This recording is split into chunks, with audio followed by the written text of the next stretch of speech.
Al hablar de la leyenda de Korra, si bien disfrutamos hablar de la complejidad, tanto para bien como para mal de su protagonista, nunca somos capaces de hacerlo sin mencionar o por lo menos pensar en sus villanos. Y es que, según muchos, los villanos de la leyenda de Korra son lo mejor que tiene la serie, causando gran admiración e interés. Pero, ¿por qué? Dicho de forma breve, porque son diamantes en bruto, es decir, grandes tesoros que acaban de ser descubiertos y que aún no han sido explotados, o por lo menos no de la forma que a muchos les gustaría, lo cual pasa a ser parte de la típica crítica de cómo cada temporada tiene un nuevo gran villano a vencer y como cada temporada es muy corta, no hay suficiente tiempo como para que se explayen los temas tan interesantes que trae cada uno de estos grandes enemigos a los que se enfrenta nuestra heroína. No obstante, y más allá de que las ideologías de todos estos villanos fueron llevadas a un extremo muy negativo, no podemos no admitir de que nacieron por motivos muy bien justificados que, como dice la propia Toph, su gran problema fue llevarlas demasiado lejos. Hoy les hablaré de cómo cada uno de estos villanos conecta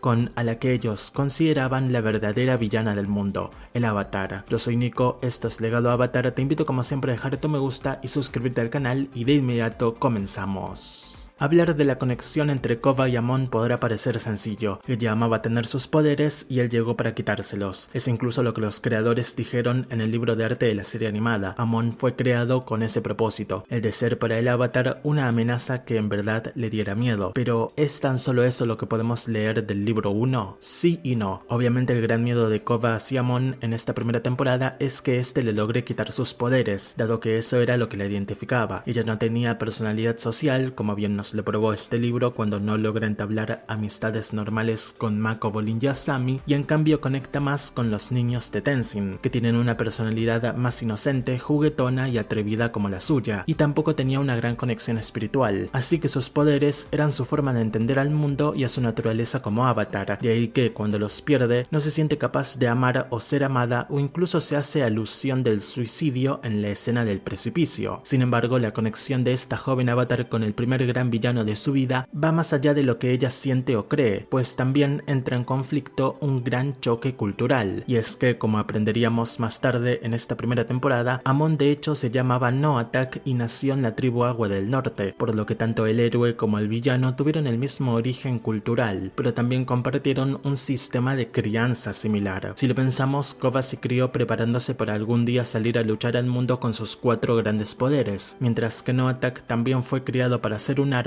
pero del mal, y ahí se encuentra la mayor diferencia entre ambos. Korra tuvo un hogar cálido, con padres amorosos y maestros en su mayoría comprensivos, mientras que Noatak tuvo una crianza primero que nada vacía, ya que su padre Yakon no lo maltrataba o presionaba al principio, sino más a su hermano menor Tardlock, pero igualmente él creció viendo ese tipo de comportamientos inadecuados y creyendo que era una forma funcional de dar forma a una persona y posteriormente a un movimiento entero, y por otro lado nunca nos mostraron por lo menos que tuviera algún tipo de conexión cercana a su madre, además de que cuando comenzó a entrenar Sangre Control se volvió distante de todos, cosa que sí que le cuenta Tardlock a la joven avatar. Así que Korra y Noatak son de la misma nación, se criaron de la misma manera, pero crecieron y evolucionaron de formas muy distintas. Al final, tanto cuando Noatak está en esa lancha con Tardlock como Korra está en aquel precipicio, nada de todo lo que anteriormente han hecho importa, pues en ese momento ambos saben que están a un solo paso de que todo termine, ya sea por un accionar propio o un accionar externo, siendo este último el caso de Noatak. Claro, que ya todos sabemos cómo terminó, pero con Korra pasa algo distinto, pues como su vida siempre estuvo influida por la positividad y la esperanza, es eso lo que se le termina atribuyendo con Aang llegando a ayudar, que es siempre diré lo mismo, no es Aang el que viene a ayudar, es la propia Korra buscando en su interior esa parte de sí misma, su vida pasada, Aang, y por eso siempre digo que en realidad Korra se devolvió sus poderes a sí misma, pues lo que ella necesitaba en ese momento era conectarse con su verdadero ser, cosa que Noatak jamás pudo lograr, pues nunca se le dio el espacio para que forme una personalidad, siempre fue el hijo de, el arma de,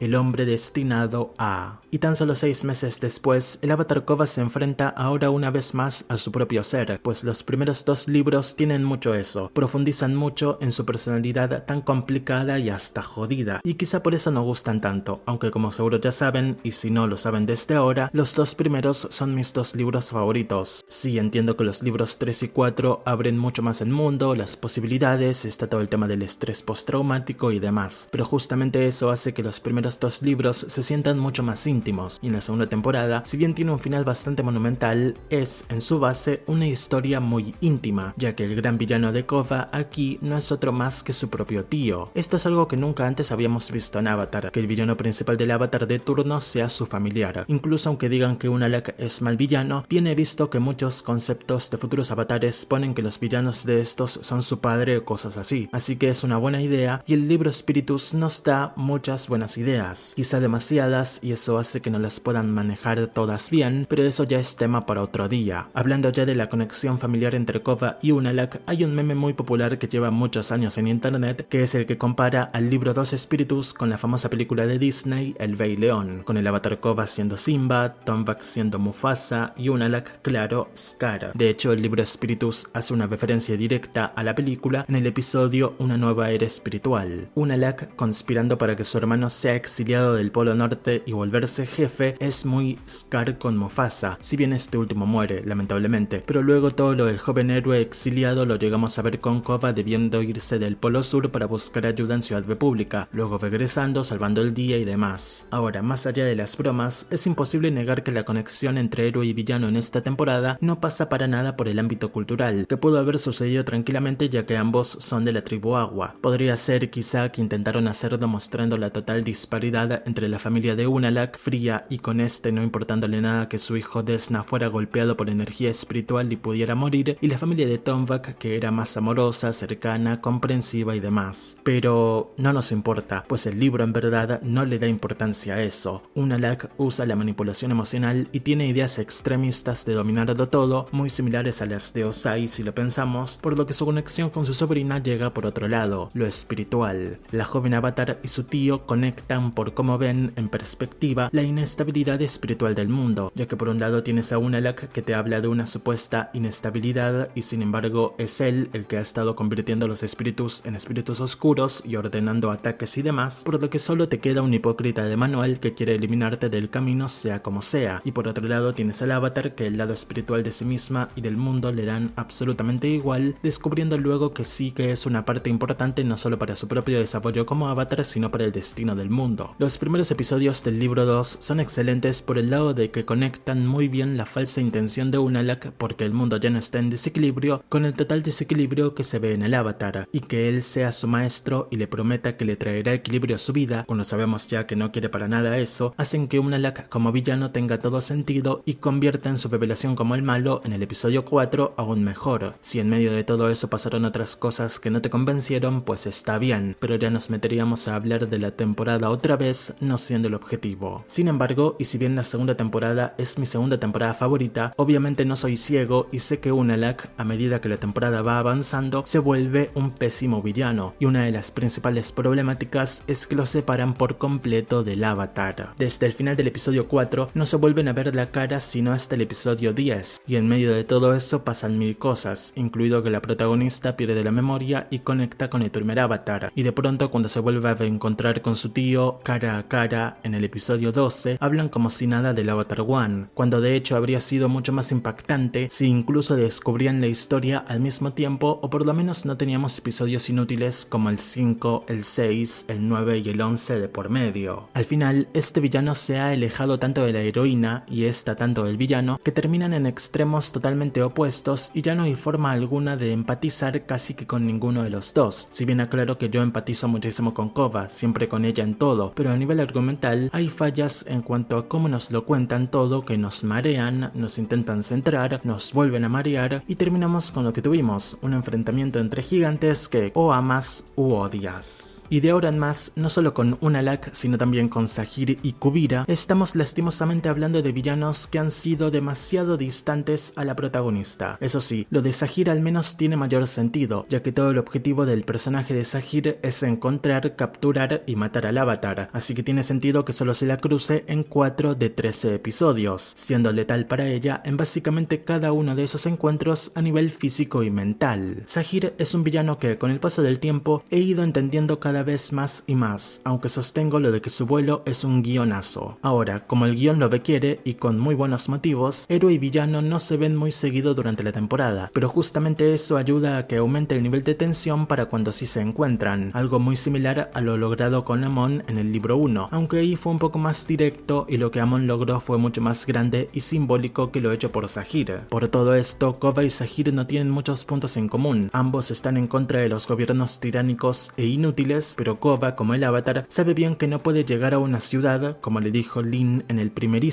episodio de la serie, y andar por ahí como si la gobernara. Ella de inmediato, apenas descubre los planes de Zahir, se opone firmemente a ellos. Es una defensora de la paz, podríamos decirlo, que sí, quizá a la larga es inútil, muy parecido a lo que terminaron siendo los caballeros Jedi antes de la Orden 66, o los propios nómadas aire antes del genocidio, pero decidir a quién matar y a quién no es una tarea que ella, como el avatar, sabe que no puede tomar, así como ningún otro ser humano puede. Jugar a ser Dios es peligroso y Zahir demostró estar dispuesto, pero con ello se volvió el enemigo más distante al avatar. Si bien más tarde la ayuda a volver al mundo de los espíritus, siempre sostendré que esto fue meramente para que el avatar venza a Kuvira, no porque Zahir sintiera que en verdad quería ayudarla a superar su trauma. Y ya que la acabo de mencionar, vamos a hablar de Kuvira y de cómo se relaciona con el avatar Kova, ya que, como también mencioné hace un momento, es una conexión bastante más distante de la que pudo ser, pero mientras que Zahir te presenta un buen motivo por el cual Kova no quiere estar ni siquiera en el mismo continente que él, con Kuvira pasa todo lo contrario, y es que el libro 4 nos construye un muy extraño y desprolijo paralelo entre estos dos personajes, que en el último episodio explican literalmente palabra por palabra, pero no funciona. Y es que sí, esta vez héroe y villana se encuentran por primera vez en el episodio 5, con un poquito de backstory de que Kuvira formó parte de la guardia de Sujin, ayudó a proteger al avatar de Zahir y demás, pero la conexión que intentan demostrar entre estos dos personajes tan grandes e importantes simplemente no se llega a sentir nunca, y de nuevo, parte de esa culpa es porque tras el guión separarlas en el episodio 6 no se vuelven a ver sino hasta el episodio 13, es decir el último. Sí, obvio Kuvira llega a Ciudad República en el episodio 11 y sí, Kova y Kuvira se enfrentan indirectamente en el 12, pero con Kuvira estando a salvo dentro del mecha gigante. El momento exacto en el que se vuelven a ver las caras tras lo de Shao Fu es cuando el avatar entra a la cabina de mando y se ponen a pelear, por lo que es natural que con una conexión física, ya ni siquiera personal de tan solo 3 episodios, no logremos conectarlas y sentir que son dos caras de una misma moneda, que es lo que te intentan demostrar en la escena del mundo de los espíritus cuando Kova empatiza con Kuvira con su ejemplo de haber sido envenenada. Con esto no digo que la escena no sea emotiva o significativa, a mí me encanta. El desarrollo de Kova para este punto de la serie es supremo, es su punto máximo de empatía, comprensión y equilibrio mental, pero sí que a nivel general la temporada no cumple en que el héroe y el villano, en este caso heroína y villana, se sientan parte del mismo problema. Apenas pudimos ver un poquito de esto en el episodio 5 cuando se encuentran por primera vez, pero luego todo se fue a las manos, literalmente, y ya nunca más retrocedió de ahí. Obviando la conexión entre Kova y Unalaq, la cual fue más un decrecimiento, la conexión entre Kova y Kuvira es directamente nula y de hecho más adelante, cuando se reencuentran en el cómic de Buenas del Imperio, la historia no logra unificarlas como un dúo o un equipo. Tienen interacciones, claro, y la joven avatar confía en que Kuvira puede ayudar, pero hay otros elementos interfiriendo, como por ejemplo a Asami, que entorpecen un proceso que pudo haber resultado mucho mejor de lo que terminó siendo. Y bueno, no voy a dedicarle ni un solo minuto de este video a Tokuga, fácilmente el peor villano de todo Avatar y que tuvo, por si tenían la duda, una conexión nula con nuestra heroína, así que hasta aquí llega el video. Gracias a todos por verlo y hasta la próxima.